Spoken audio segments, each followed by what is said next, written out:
हमारे गांव घर में एक बड़ा मशहूर और बड़ा फेमस मुहावरा है। बोला जाता है, लोग कहते हैं कि दो लोगों के झगड़ों में तीसरा कोई फ़ायदा उठाकर चला जाता है। और सेम जो बांग्लादेश की सिचुएशन है, इस वक्त जो बांग्लादेश की स्थिति है, उसे देखने के बाद ऐसे ही लगता है कि दो लोगों की लड़ाई में, दो लोगों के झगड़ों में कोई शायद तीसरा ही फ़ायदा उठाकर जा चुका है।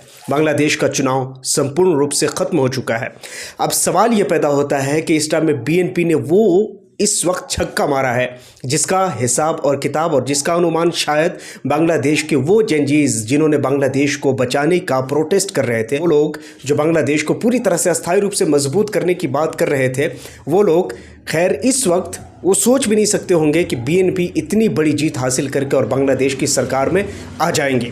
सवाल ये पैदा होता है दोस्तों कि इस वक्त जेनजीज क्यों हार गए? वो लोग जिन्होंने बांग्लादेश को बचाने की कसम खाई थी, वो लोग जिन्होंने बांग्लादेश को एक साथ खड़ा करने की बात कर रहे थे और तमाम स्टूडेंट्स को लेकर के वो खड़े हो गए और बांग्लादेश की सरकार को गिरा डाली। यहाँ तक कि शेख हसीना को भी अपने देश छोड़ करके और भागना पड़ा, भारत में आकर उसे शरण लेनी पड़ी। आखिर कैसा ये लोग जो जेनजीज जिन्होंने बांग्लादेश की सत्ता को, सरकार को उखाड़ कर फेंक दिया, लेकिन फिर जनता ने उसे उखाड़ कर क्यों फेंका, ये एक बड़ा सवाल है। और उस सवाल का सीधा सा जवाब ये है दोस्तों कि कभी भी इस बात को लेकर साफ तौर पर आप अंदाज़ा लगा सकते हैं और समझ सकते हैं कि बांग्लादेश में जो हुआ है, इसे देखने के बाद ये तो ज़रूर कहा जा सकता है कि हमेशा परमानेंट फिर वो बात सच हो गई है कि परमानेंट पॉलिटिक्स में, पॉलिटिकल लोगों की करियर और ज़िंदगी में ना कोई दोस्त होता है और ना कोई हमेशा दुश्मन होता है। और ये चीज़ मैं प्रूफ करने के लिए बिल्कुल आपके सामने बैठा हूँ। सबसे पहली बात यह है दोस्तों कि 300 सीटों में से इस वक्त 200 प्लस सीटें यानी 212 सीटें खुद बीएनपी ने जीती हैं और उसके बाद 70 के आसपास सीटें वहाँ जमात इस्लामी ने जीती है। उसके बाद जो दूसरी अन्यथा पार्टी है उन्होंने जीती है। कई सारे सवालों के जद में ये सारा चीज़ घिरा हुआ है। सवाल ये भी है कि क्या इस वक्त वो लोग जो प्रोटेस्ट कर रहे थे, वो जेनजीज जो प्रोटेस्ट कर रहे थे वहाँ पर, क्या उनका बोलबाला ख़त्म हो चुका है? जवाब है नहीं। बल्कि इस वक्त मैंने कहा ना कि दो लोगों के झगड़े में जो तीसरे की एंट्री हुई है उसने बाजी जीत ली है। और ये कैसे? सोचिए कि तारिक रहमान जो खालिदा ज़िया के बेटे हैं, खालिदा ज़िया के बेटे ने ये चुनाव जीता बीएनपी पार्टी से।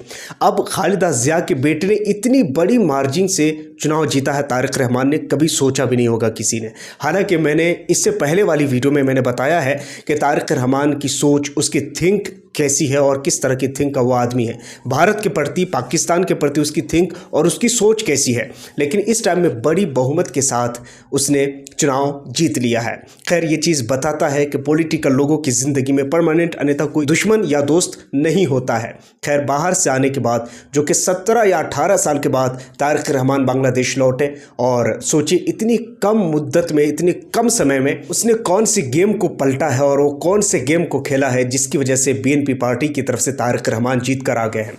अब 17 फरवरी को बांग्लादेश के अंदर में सत्य ग्रहण होने वाला है, तो उस शपथ ग्रहण में इस वक्त भारत को भी इनविटेशन दिया गया है बांग्लादेश की तरफ से।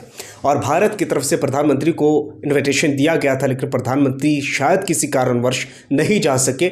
उसके बदले में ओम बिरला जाने वाले हैं बांग्लादेश 17 फरवरी को, खबर ये आ रही है। खैर इस वक्त ये बड़ी खबर बन जाती है कि बांग्लादेश में तारिक रहमान बड़े कम वक्त में वो आए और पूरी तरह से चुनाव को जीता और पूरी बाजी पलटकर वो अपने पाले में ले गए। बताते चले आपको कि डॉक्टर यूनुस के बारे में भी एक खबर आप सुनते जाइए।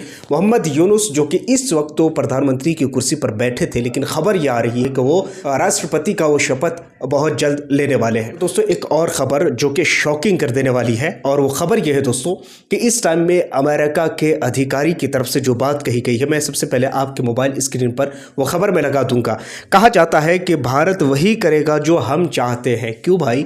भारत किसी के पिताजी की कॉलोनी तो नहीं है कि तुम मतलब जो चाहो वो भारत करेगा। हालांकि दोस्तों मैं इसमें कोई डर और झिझक नहीं रखता। जिस तरह की बयानबाजी लगातार अमेरिका के डोनाल्ड ट्रंप हो या उनके जो दूसरे मंत्री हो, चाहे वो जो लोग भी हों, अन्यथा वो किसी भी पार्टी से हो, लेकिन जिस तरह की बयानबाजी लगातार दी जाती है भारत के लिए, ये कहीं ना कहीं बेहद संरक्षण और सर जोड़ कर इस पर बात करने की ज़रूरत है। और सर जोड़ करके भारत को इस पर किसी न किसी तरह से संज्ञान लेने की ज़रूरत है। क्योंकि जिस तरह की बयानबाजी आती है लगातार कि भारत को हम ऐसा कर देंगे, हम ये कर देंगे, हम वो कर देंगे, भाई भारत भारत है। भारत के अंदर हज़ारों कमी हैं, इसमें कोई शक नहीं है, लेकिन भारत फिर भी भारत है। और भारत के साथ और भारत के लिए इस तरह का शब्द और इस तरह की बातें कहा जाना कहीं ना कहीं ये दर्शाता है कि भारत को आप समझते क्या हो, भारत है क्या। भारत बहुत बड़ी चीज़ है और बहुत बड़ी ताकत है, लेकिन इस चीज़ का जवाब हमें पूरी तरह से देना होगा, संपूर्ण रूप से हमें इस चीज़ का जवाब देना होगा। आप क्या सोचते हैं नीचे कमेंट सेक्शन में ज़रूर बताइए। पहली बार आए चैनल को ज़रूर सब्सक्राइब कर लीजिए, बेल आइकन को प्रेस कर लीजिए। अपना बहुत सारा ख्याल रखिए। मिलता हूँ किसी और वीडियो एंड टॉपिक के साथ, जब तक के लिए थैंक यू फॉर वॉचिंग।